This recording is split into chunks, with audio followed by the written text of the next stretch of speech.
I have quite fortunately been asked to talk about researching your market and talking to your customers, which is pretty much the mantra that we speak at Grow Wellington. So I'm here representing my whole wonderful business growth team. I think there's about 8 of us here, from people from the incubator, Tech NZ, Marianne and Mikeson and Darren. So bear with me if you've heard this speech before, but what I thought I would do is give you guys 6 of my favourite tips when it comes to researching the market and talking to your customers.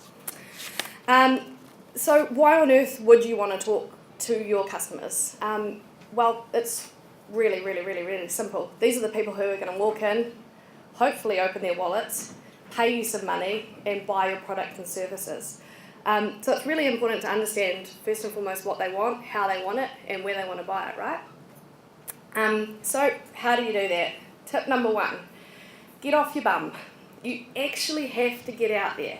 You have to walk outside of your office and talk to people. You're not going to find out this information drawing a beautiful business model on a board, writing a 60-page business plan.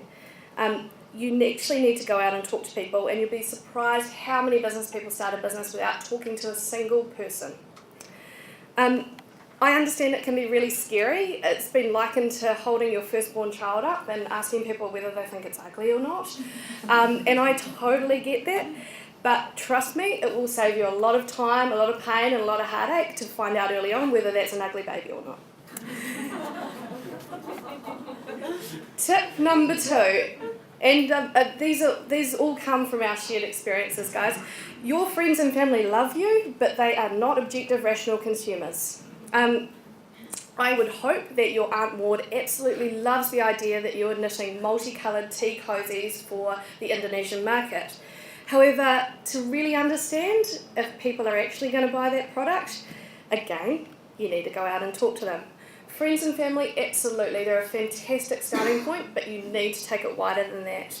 Otherwise, you can end up in that old situation of the whole emperor's new clothing. You know, you're going out thinking it's a great idea, everyone else in your market is like, whoa. Tip number 3, be open to inspiration, and perhaps this is one of the most important ones. Talking to your market, researching your market, asking questions of potential customers is not about pulling your idea apart. In fact, it's the exact opposite. It's about finding greater opportunity. In fact, what may happen is you started off with 1 product idea and you now have 7. And for the number of serial entrepreneurs in this room, that's a very easy thing to happen. Quick word of warning at this point. Please don't put on your blinkers. You may have incredible, extensive expertise, experience in your market. Some people may call you an expert. In my opinion, when people are saying that, all the more reason to go out and talk to more people.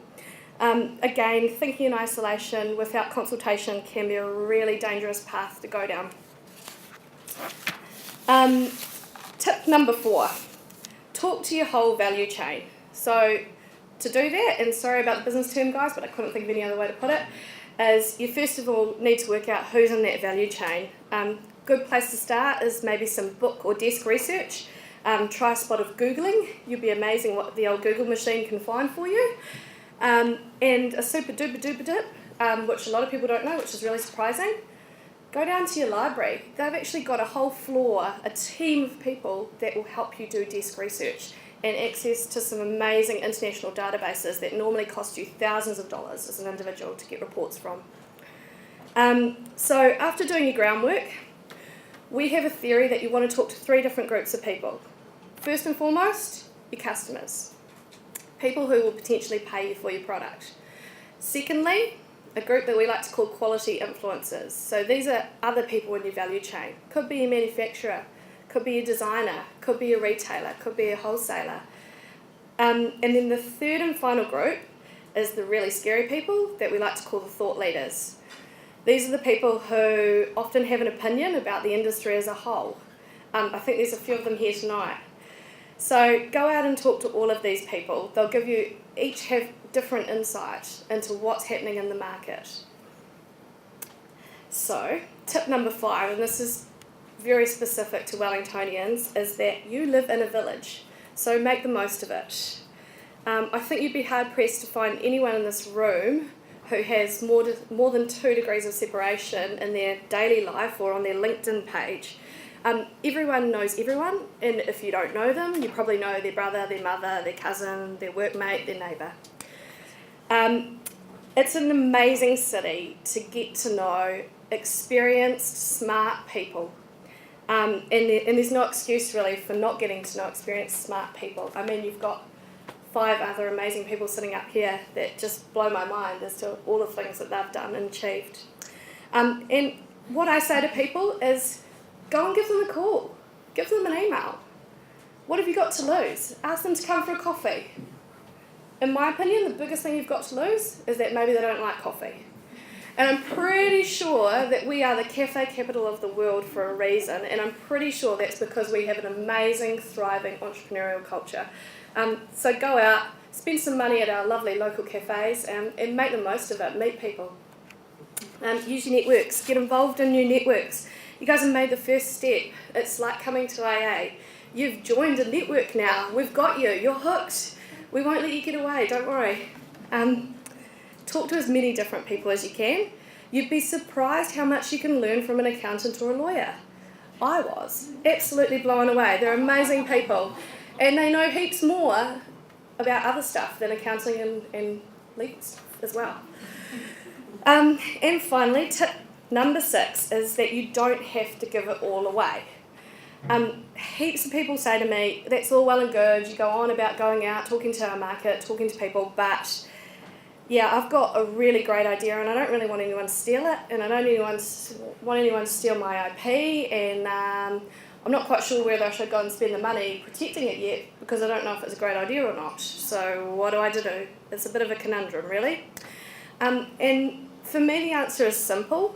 As a representative of the market often, I don't really need to know how you do it. I don't really need to know your secret formula. I don't need to know what platform your website's built on or the fact that you use Linux code to do it. What I do need to know is what value it will bring to me as your customer and whether I think that's valuable or not. So you can argue that all you like, but that's kind of the opinion that I come from. I'm not saying that you definitely shouldn't protect your intellectual property. Yeah, I know. But I am saying that you need to ask people in your market, give them the appropriate information and ask them the right kind of questions. And to be honest, you're not going to get anywhere keeping your idea locked away in a room. So if you haven't guessed it by now, I'm of the school of thought that many of the best ideas are born out of entrepreneurs recognising a need in the market and then looking to develop a product or a service that fulfills that need. So listening to your market is probably one of the most invaluable tools that you guys have at your disposal, and it does not cost you a single cent. So I'd like to leave you with a wee proverb which I absolutely love, and hopefully you're inspired by it as well.